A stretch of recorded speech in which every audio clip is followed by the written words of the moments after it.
World war 2 की भारी तबाही के बाद जब ग्रेट ब्रिटेन की सुप्रीमेसी कमजोर पड़ जाती है तो दो शक्तियां उभरकर दुनिया के सामने आती है। ये थी यूएसए और यूएसएसआर। लोगों को अब ऐसा लग रहा था कि शायद अब दुनिया में शांति कायम होगी और युद्धों से मुक्ति मिलेगी, लेकिन ये बात यूएसए और यूएसएसआर को रास नहीं आ रही थी।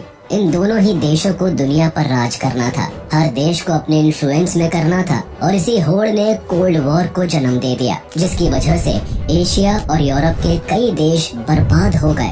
अब दुनिया एक नए होड़ में लगी थी और वो था न्यूक्लियर वेपन्स बनाने की होड़। जहां एक तरफ यूएसएसआर और दूसरी तरफ यूएसए दोनों ही अलायंसेस बनाने में लगे हुए थे, वहीं दूसरी तरफ दुनिया के दूसरे लीडर्स इन दोनों में से किसी एक का हाथ पकड़कर खुद न्यूक्लियर पावर बनने के ख्वाब बुनने लगे। इसी कोल्ड वॉर के दौरान 1962 में हुआ क्यूबन मिसाइल क्राइसिस, जिसने दुनिया को थर्ड वर्ल्ड वॉर की एज पर लाकर खड़ा कर दिया था। अक्टूबर 1962 को यूएस नेवी वॉरशिप को कैरेबियन सी में सोवियत यूनियन की सबमरीन का पता चलता है, जो कि क्यूबा को सपोर्ट करने वहां पहुंचती है। इन सबमरीन में न्यूक्लियर वेपन्स होते हैं। इसी दिन अमेरिकन नेवी वॉरशिप यूएसएसआर की B-59 सबमरीन को लोकेट करती है और उस पर सिग्नलिंग डेप्थ चार्जेस से अटैक करना शुरू कर देती है। इससे सबमरीन का मॉस्को से कम्युनिकेशन लॉस्ट हो जाता है और रेडियो सिग्नल भी बंद हो जाते हैं। कमांडर को लगता है कि वो अंडर अटैक है। इन ऑफिसर्स को ये ऑर्डर था कि अगर किसी भी स्थिति में कनेक्शन मॉस्को से टूट जाए तो वो तुरंत मौके की गंभीरता भांपते हुए मिसाइल्स छोड़ सकते हैं। इतनी टेंस कंडीशन में वो अपनी अथॉरिटी का इस्तेमाल करके न्यूक्लियर अटैक लॉन्च करने का मन बना लेते हैं और यही वो ऐतिहासिक मोमेंट होता है जब दुनिया न्यूक्लियर वॉर के सबसे करीब होती है। उनका बस एक एक्शन अमेरिका को नक्शे से मिटा सकता है। दुनिया की नजरें वॉर से जुड़ी हर बुलेटिन पर होती है और लोग इसी डर में होते हैं कि शायद सिर्फ एक बटन के पुश से ये उनकी जिंदगी का आखिरी दिन बन सकता है। इतिहास के इस खौफनाक टाइम को क्यूबन मिसाइल क्राइसिस कहा जाता है, लेकिन सवाल ये उठता है कि इन दोनों देशों के बीच ऐसा क्या होता है कि सिचुएशन न्यूक्लियर वॉर तक पहुंच जाती है। वर्ल्ड वॉर 2 में एक साथ लड़ने वाले ये दो देश आखिर क्यों और कैसे एक दूसरे के खिलाफ न्यूक्लियर वॉर में शामिल हो जाते हैं। इस सब का क्यूबा से क्या लेना देना होता है और इस वॉर के आखिर में क्या होता है। You may not appreciate how close the world came to nuclear war in 1962. In the American history, we present Cuban Missile Crisis as the clash of the superpowers and changing balance of power. This government, as promised, has maintained the closest surveillance of the Soviet military buildup on the island of Cuba. As expected, the American embassy in London was the target of two factions protesting against the president's blockade of the approaches to Cuba. Meanwhile, the naval blockade against Russian and satellite ships nearing Cuba was put into effect. Might be one of armed conflict between Soviet vessels and American warships on the sea lanes leading to Cuba. A quarantine to prevent the delivery to Cuba of any further offensive military equipment from the Soviet Union. इस कहानी की शुरुआत होती है 1945 के बाद से। Allied powers के रूप में एक साथ वर्ल्ड वॉर 2 लड़ने वाले सोवियत यूनियन और यूएसए को जीत तो मिल जाती है, लेकिन वॉर से छुटकारा केवल बाकी नेशंस को ही मिल पाता है। जबकि अमेरिका और सोवियत यूनियन के बीच सुपर पावर बनने की एक और वॉर छिड़ जाती है, जो करीब 45 इयर्स तक चलती है।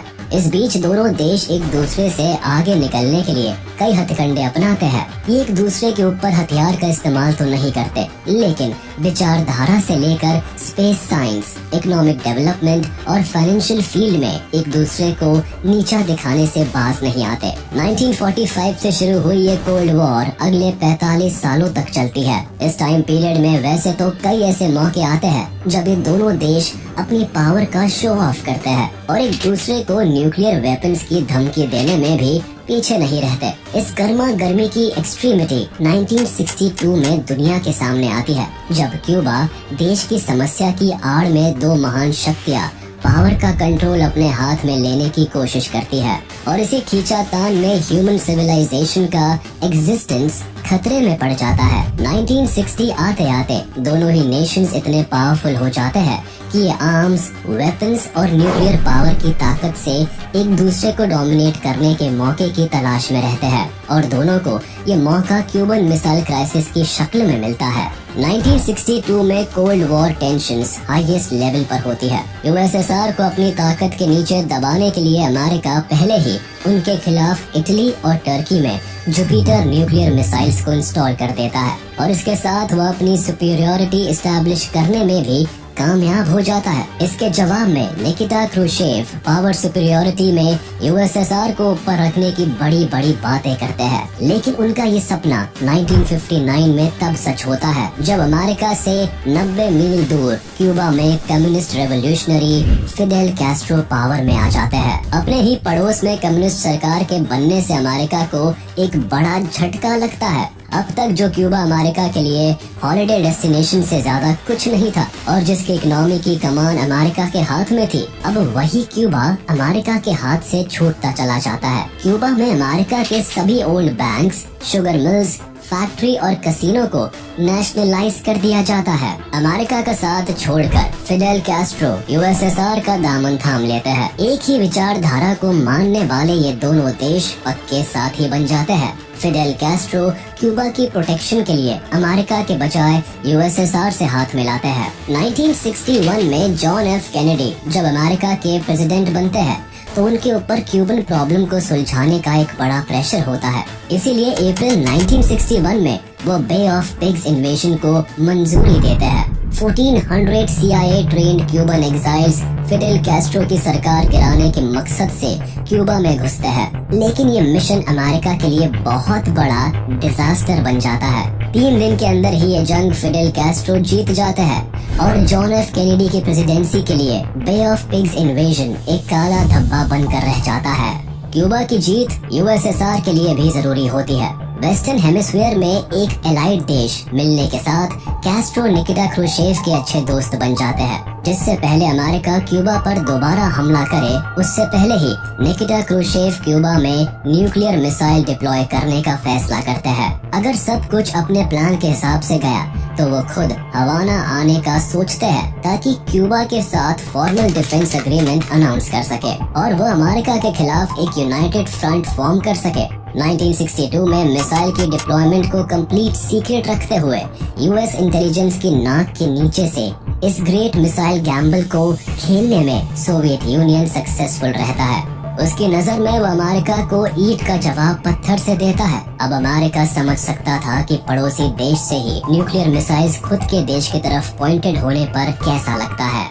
क्यूबा यूएसए के साउथ ईस्ट हिस्से में मौजूद एक छोटा सा आइलैंड है। स्ट्रेटेजिकली अमेरिका के लिए इम्पोर्टेंट होने के नाते 1898 में अमेरिका के समर्थन से इसे स्पेन से इंडिपेंडेंस मिलती है, लेकिन इस आजादी का जश्न उनके हिस्से नहीं आ पाता। 1898 से 1902 तक क्यूबा पर यूएस मिलिट्री रूल चलता है। तब कहीं जाकर 1902 में क्यूबा ऑफिशियली आजाद हो जाता है। इस देश को रिपब्लिक ऑफ क्यूबा के तौर पर रिकॉग्निशन मिलती है, लेकिन यूएसए का क्यूबा से मोह खत्म नहीं होता। आजादी के बाद भी ये देश अमेरिका के लिए एक सैटेलाइट स्टेट बनकर रह जाता है। खुद क्यूबन कॉन्स्टिट्यूशन अमेरिका को क्यूबा की फॉरेन पॉलिसीज में कई अधिकार देता है और इसका फायदा अमेरिका खूब उठाता है। इन हालातों के बीच क्यूबा इकोनॉमिक डेवलपमेंट पर तो फोकस करता है, लेकिन इनकी आजादी की उड़ान को धक्का तब लगता है जब 1934 में अमेरिका क्यूबा पर ट्रीटी ऑफ रिलेशन साइन कराकर कई रेस्ट्रिक्शंस लगा देता है। इस ट्रीटी के तहत क्यूबा को अमेरिकन नेवल स्टेशन बनाने के लिए जमीन देनी पड़ती है। साथ ही अपनी जमीन पर यूएस के सभी मिलिट्री एक्शंस को मंजूरी देनी पड़ती है। अब अमेरिका के पास क्यूबन गवर्नमेंट में इंटरफेयर करने की पावर आ जाती है। इसके अलावा क्यूबा पर ये भी रेस्ट्रिक्शन होती है कि वह किसी भी फॉरेन पावर को अपने देश में नेवल बेस बनाने की इजाजत नहीं दे सकते। एक बड़े संघर्ष के बाद भी क्यूबा केवल अमेरिका के हाथ की कठपुतली बनकर रह जाता है। हालात बद से बदतर तब हो जाते हैं जब सत्ता की कमान फुलजेंसियो बातिस्ता के हाथ में आ जाती है और ये एक तानाशाह बनकर अपने ही देश को गुलामी की राह पर ले जाते हैं। इनके रिजीम में क्यूबा पर अमेरिकन इन्फ्लुएंस इस कदर बढ़ जाता है कि वहाँ के 40% sugar lands private American companies के पास चले जाते हैं। कुछ यही हाल 90% प्रॉफिटेबल माइंस और 80% यूटिलिटीज का भी होता है। अपने पर्सनल गेन के लिए अमेरिका क्यूबा को न केवल इकोनॉमिकली बल्कि एग्रीकल्चरली, फाइनेंशियली और रिसोर्स लेवल पर भी खोखला कर देता है। देश के लगभग सभी कैटल रांचेस पर अमेरिका का कंट्रोल होता है और इंडस्ट्री तक अमेरिका के हाथ की जागीर बन जाती है। क्यूबा के पास आजादी तो होती है, लेकिन गुलामी से आजादी पाना इनका सपना बनकर रह जाता है। क्यूबन लोग अपने ही देश में गरीबी, भूखमरी और कई तरह की बीमारियों से जूझने पर मजबूर हो जाते हैं। रोजगार ना होने से लोग ड्रग्स, गैम्बलिंग और प्रोस्टिट्यूशन के जाल में फंसते चले जाते हैं। एक आम जनता के लिए हेल्थ फैसिलिटीज भी लग्जरी बन जाती है और करप्शन इस कदर बढ़ जाता है कि लोग रेवोल्यूशन पर उतर आते हैं। 1953 से शुरू हुई ये क्रांति साल 1959 तक चलती है और इस क्रांति से क्यूबन लोगों को अपना एक नया लीडर फिडेल कैस्ट्रो मिल जाता है, जो आगे चलकर राष्ट्रपति पद की कमान को संभालते हैं और नई सरकार बनाते हैं। कम्युनिज्म विचारधारा की तरफ झुकाव के चलते नई क्यूबन गवर्नमेंट को सोवियत यूनियन से काफी सपोर्ट मिलता है। ये दोनों देश एलाइड कंट्रीज बन जाते हैं। साथ ही फिडेल कैस्ट्रो क्यूबा पर अमेरिका के इन्फ्लुएंस को एक बड़ी चोट पहुंचाते हैं। वो अमेरिकन प्रॉपर्टीज को सीज करके उन्हें नेशनलाइज कर देते हैं। इससे ऑलमोस्ट अमेरिकन बिजनेस कंपनीज अब सरकार के कंट्रोल में आ जाती है। शुगर मिल से लेकर all industries, mines, railway transport और फैक्ट्रीज भी क्यूबन गवर्नमेंट के हाथ आ जाती है। गुस्से से आग बबूला अमेरिका पहले ही क्यूबा से नाखुश होता है। ऊपर से सोवियत यूनियन से उनका बढ़ता याराना अमेरिका के लिए सरदर्द बन जाता है। दुश्मन देश सोवियत से क्यूबा की बढ़ती नजदीकियां अमेरिका को इस कदर खलती है कि 1960 में अमेरिकी प्रेसिडेंट ड्वाइट डी आइजनहोवर क्यूबन सरकार को उखाड़ फेंकने के लिए क्यूबन रेफ्यूजीज के एक ग्रुप को CIA के अंडर ट्रेन करने के प्लान को भी अप्रूवल दे देते हैं। साथ ही वो क्यूबा के खिलाफ एम्बार्गो डिक्लेयर कर देते हैं, जिसके तहत अमेरिका क्यूबा पर कई सैंक्शंस थोप देता है। दोनों देश के बीच ट्रेड और बिजनेस पर बैन लग जाता है। US में मौजूद सभी क्यूबन ओन्ड एसेट्स को फ्रीज कर लिया जाता है। 1961 आते आते US क्यूबा से अपनी एम्बेसीज को बंद कर देता है। क्यूबन गवर्नमेंट से डिप्लोमेटिक रिलेशंस कट ऑफ कर लेता है और क्यूबन गवर्नमेंट को रिकॉग्नाइज करना भी बंद कर देता है। सभी पैतरे अपनाने के बाद भी जब बात नहीं बनती तो अमेरिका क्यूबा पर अटैक करने से भी बाज नहीं आता।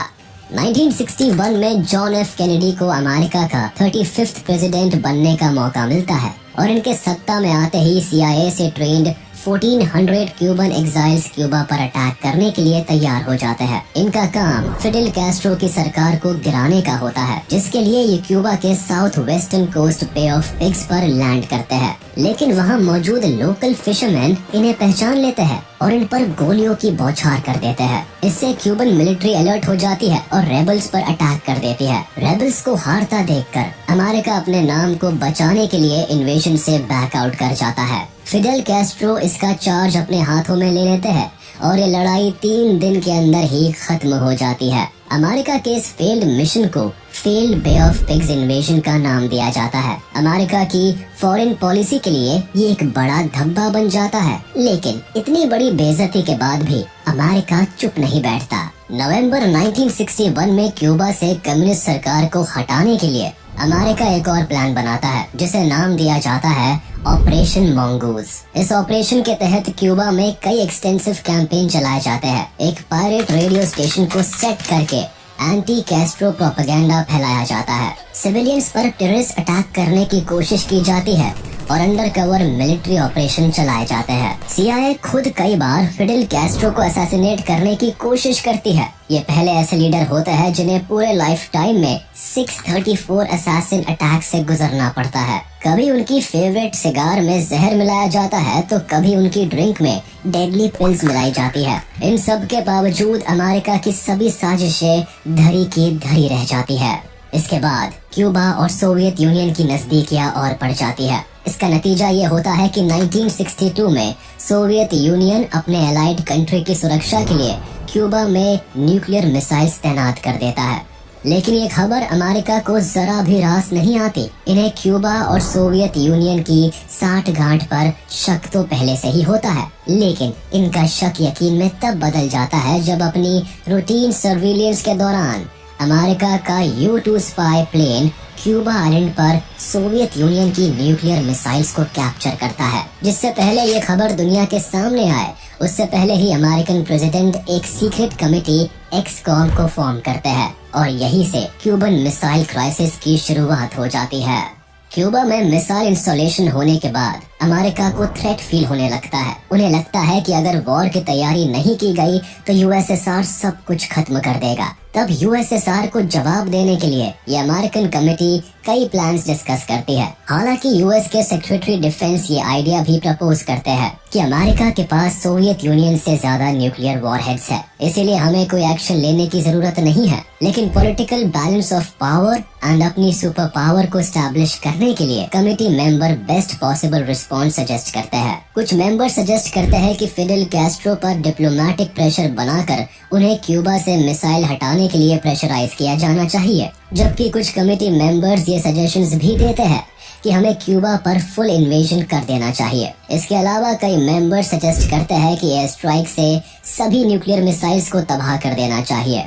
लेकिन जॉन एफ कैनेडी इस फैसले पर पहुंचते हैं कि सोवियत यूनियन को रोकने के लिए नेवल ब्लॉकेड ही बेस्ट ऑप्शन है।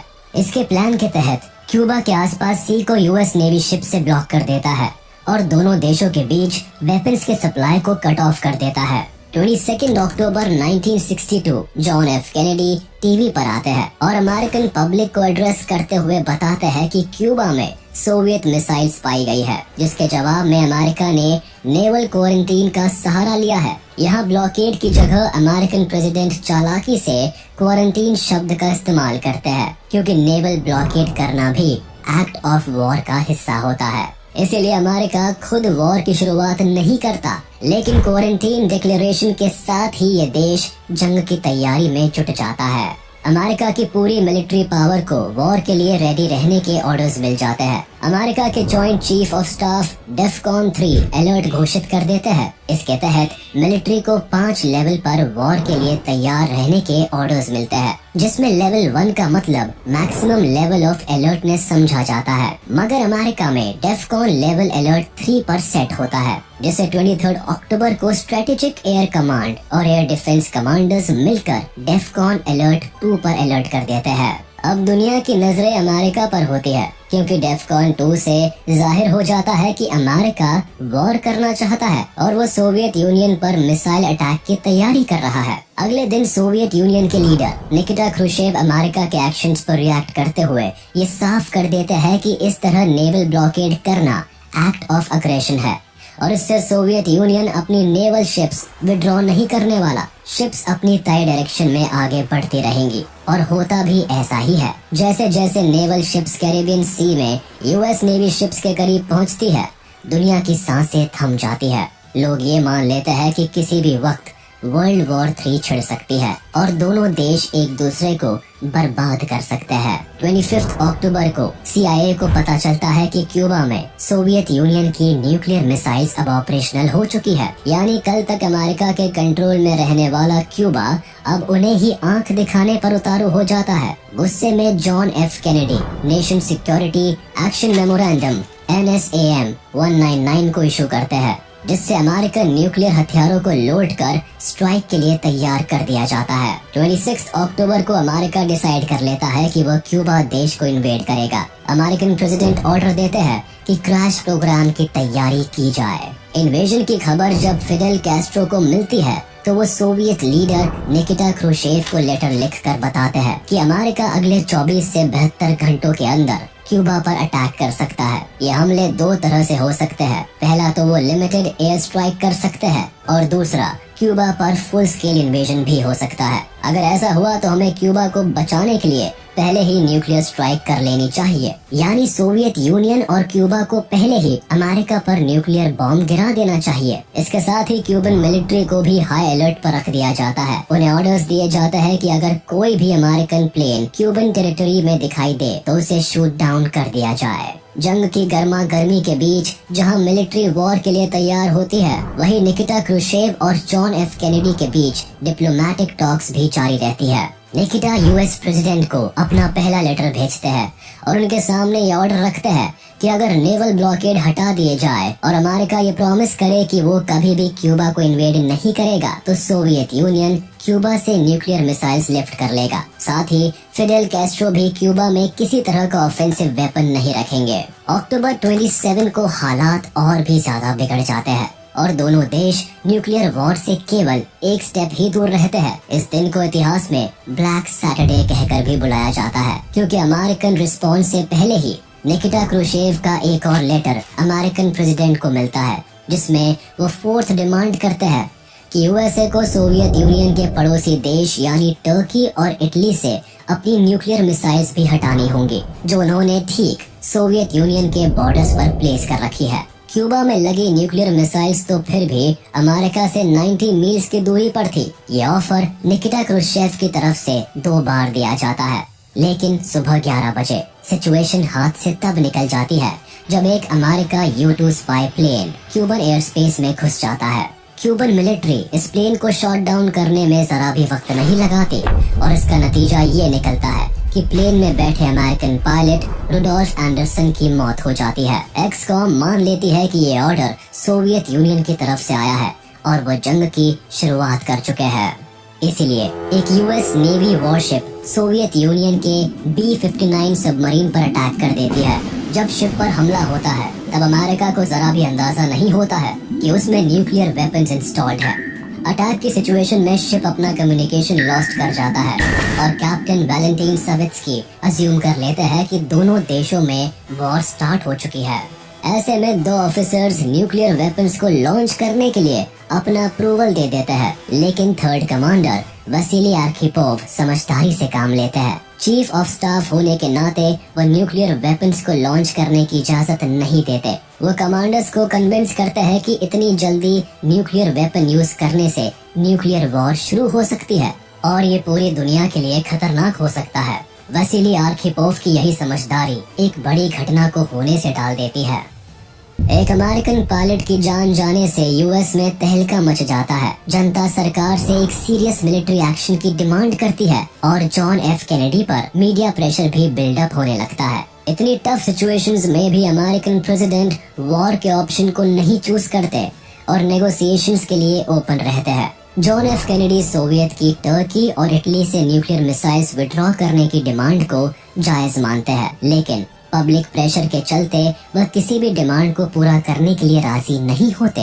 दोनों देशों में नेगोशिएशंस जब किसी डिसीजन पर नहीं पहुंचती, तब लोगों को लगता है कि इस समस्या का सॉल्यूशन केवल जंग से ही निकल सकता है। लोगों में वॉर को लेकर डर का माहौल होता है। इस बीच अमेरिकन प्रेसिडेंट के भाई रॉबर्ट कैनेडी और रशियन एम्बेसडर अनाटोली डोब्रिनिन के बीच एक सीक्रेट मीटिंग होती है, जिसमें ये सॉल्यूशन निकल कर आता है कि सोवियत यूनियन की 4th डिमांड को मान लिया जाएगा, यानी अमेरिका टर्की और इटली से अपने न्यूक्लियर मिसाइल्स हटा लेगा। लेकिन ये काम सीक्रेसी से किया जाएगा। इस डिमांड को कभी भी पब्लिकली डिक्लेयर नहीं किया जाएगा कि अमेरिका ने सोवियत की टर्म्स को एक्सेप्ट किया है। इस नेगोशिएशन से असल इम्पैक्ट निकिटा क्रुश्चेव की इमेज पर पड़ सकता था। उन्हें अपनी 4 डिमांड्स को पब्लिकली विड्रॉ करना पड़ता है। हालांकि सीक्रेटली उनकी डिमांड पूरी कर दी जाती है, लेकिन निकिटा क्रुश्चेव की इमेज खराब हो जाती है। फिर भी वो उस कॉम्प्रोमाइज को हरी झंडी दे देते हैं। अमेरिकन पब्लिक को यहाँ लगता है कि सोवियत यूनियन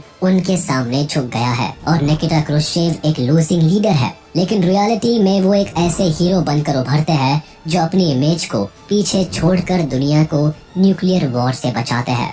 28 अक्टूबर को सोवियत लीडर पब्लिकली क्यूबा से अपनी मिसाइल विड्रॉ करने के फैसले को एक्सेप्ट कर लेते हैं। रेडियो मॉस्को पर उनके मैसेज को ब्रॉडकास्ट किया जाता है, जिसमें वो साफ कहते नजर आते हैं कि सोवियत यूनियन ने अमेरिका की डिमांड्स को एक्सेप्ट कर लिया है और इसीलिए अब सोवियत यूनियन क्यूबा से अपनी न्यूक्लियर मिसाइल्स विड्रॉ करने के लिए रेडी है। इसी के साथ अमेरिका वादा करता है कि अब वह कभी भी क्यूबा देश पर अटैक नहीं करेगा। साथ ही नेवल ब्लॉकेड को भी हटा दिया जाता है और अमेरिका सीक्रेटली टर्की और इटली से न्यूक्लियर मिसाइल्स को भी रिमूव कर लेता है। लंबे समय तक ये सीक्रेट रिवील नहीं होता, लेकिन 25 साल बाद इस नेगोशिएशन को पब्लिकली रिवील किया जाता है। फ्यूचर में इस तरह की न्यूक्लियर वॉर सिचुएशन पैदा ना हो, इसके लिए भी 1963 में दोनों देश लिमिटेड न्यूक्लियर बैन ट्रीटी पर साइन करते हैं। दोनों देशों के बीच वॉर तो खत्म हो जाती है, लेकिन दोनों को गवर्नमेंट का ये फैसला बेहद ही बकवास लगता है। दुनिया को न्यूक्लियर वॉर से बचाने के बदले सोवियत लीडर को पब्लिक का एक्सट्रीम क्रिटिसिज्म झेलना पड़ता है। लोग उन्हें एज अ फेल्ड लीडर देखते हैं। ये मान लिया जाता है कि उनकी वजह से सोवियत यूनियन ने अमेरिका के सामने घुटने टेक दिए। इसका नतीजा ये होता है कि 2 साल बाद निकिटा क्रुश्चेव की सरकार को गिरा दिया जाता है। जॉन एफ कैनेडी का अंत भी काफी बुरा होता है,